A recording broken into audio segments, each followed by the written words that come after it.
Ang Assistive Technology Center sa ilalim ng CNMI-CDD ay nagbibigay ng daan at nagpapakita kung paanong ang assistive technology ay makapagpabago ng limitasyon tungo sa maraming oportunidad.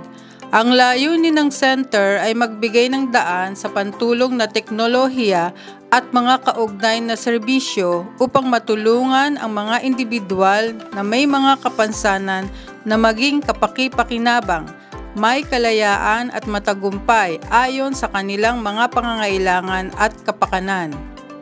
Ang aming AT Center ay nagbibigay ng tulong at serbisyo sa lahat ng uri ng tao at anumang kakayanan sa buong CNMI.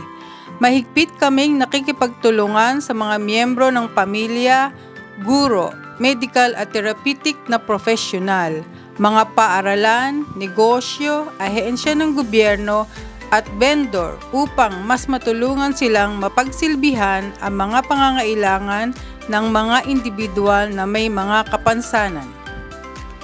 Ang assistive technology device ay anumang bagay, kagamitan o sistema ng produkto na ginagamit upang madagdagan, mapanatili o mapabuti ang paggana at kakayahan ng mga individual na may mga kapansanan. Ang ilang mga halimbawa ng assistive technology ay kinabibilangan ng mga computer na maaaring iakma upang makatulong sa paggamit ng keyboard, pakikipag-usap, pagguhit, pag-aaral, pagtatrabaho at paglalaro.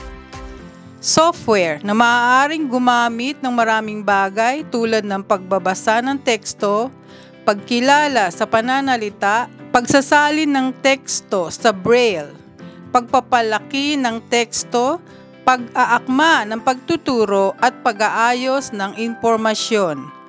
Adaptive equipment tulad ng pencil grips, slant boards, walker, wheelchair, utensils at iba pang device na tumutulong sa mga individual na gumana ng mas madali sa loob ng kanilang kapaligiran.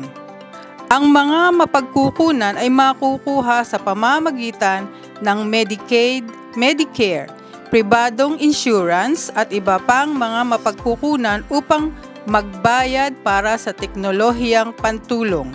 Ang CNMI, CDD at AT program ay kasalukuyang nagtatrabaho sa muling pagtatatag ng Tranquilo Alternative Financing Program. Ang loan program ay magiging available sa mga kwalipikadong CNMI residents na may mga kapansanan. Ang na-update na impormasyon ay ibibigay sa publiko kapag nakumpleto.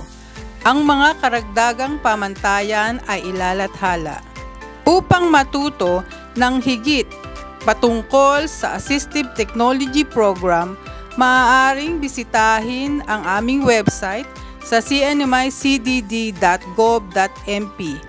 Maaari mo rin kaming tawagan sa 670-664-7003.